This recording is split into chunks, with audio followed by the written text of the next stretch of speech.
There are countless positions that literary critics have taken on Othello.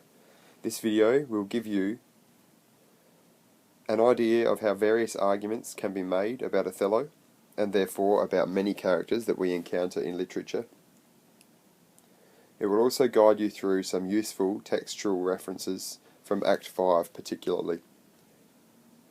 Othello is variously named by critics as egotistic, a romantic, a stranger, and extraordinary, among other descriptions. We'll have a closer look at his final monologue for some Act 5 cues on how we can view this carefully constructed character.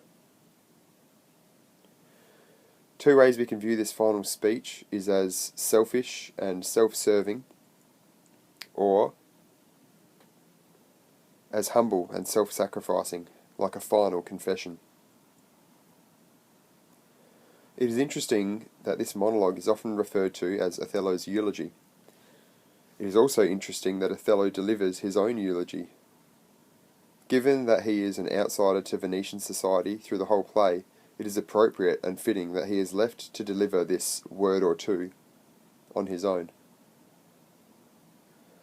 His final words announce an acceptance of his position as an alien to this society. In his typically powerful language, Othello compares himself to Venice's closest enemy, the Turks, and in a final bestial reference, likens the act of killing himself to his killing of a Venetian enemy. So let's have a look at a few moments in this speech and consider two ways of reading this. When he asks to be remembered as one who loved not wisely but too well, we can see him expressing his total devotion to Desdemona, and perhaps realise that he only expected the same in return. Or is it a gross misunderstanding of his actions in the course of the play and the final outcome? Does he still think that, had Desdemona actually been unfaithful, that his act would have somehow thy former light restored? Does he think he was somehow making everything okay had he been correct in his accusations? In throwing away the pearl that is Desdemona, like an Indian not understanding the value of what he has, is Othello acutely aware of how deceived he was? Or do we look at him more harshly and see that he is more concerned about his loss than Desdemona's loss of life? Othello speaks in terms of his lost fortune, not of a life cut short.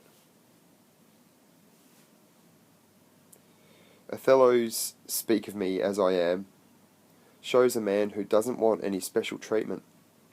At the start of the play, he says, "Were it my cue to fight, I should have known it without a prompter." Here, he knows his cue. He knows where he stands, and he faces the charges head on. At the same time, we can consider the line again. "In your letters, when you shall these unlucky deeds relate, speak of me as I am." By referring to luck, is he removing the blame from himself, labelling it as simply unlucky? And the egotist Othello is on show when, as a murderer, he is making requests about how he should be remembered.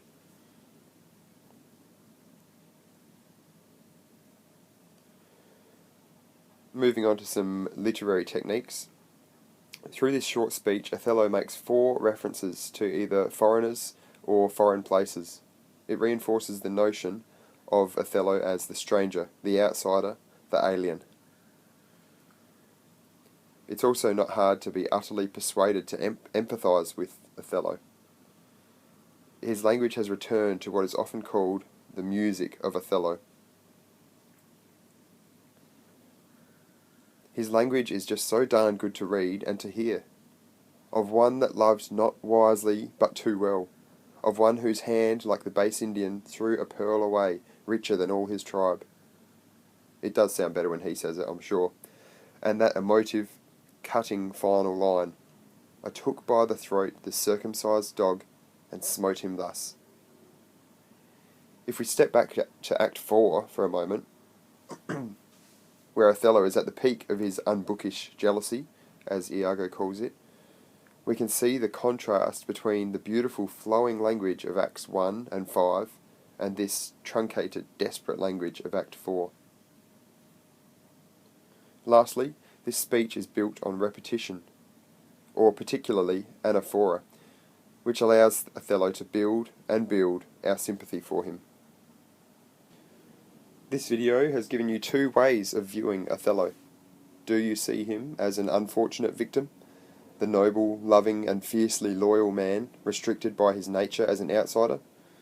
Or do you see him as the self-centered man who owned the treasure of Desdemona and threw it away? The man whose dying concern was how he would be remembered. Reputation, reputation, reputation. Remember, any view you take on the play is valid, providing you have evidence from the play to support it.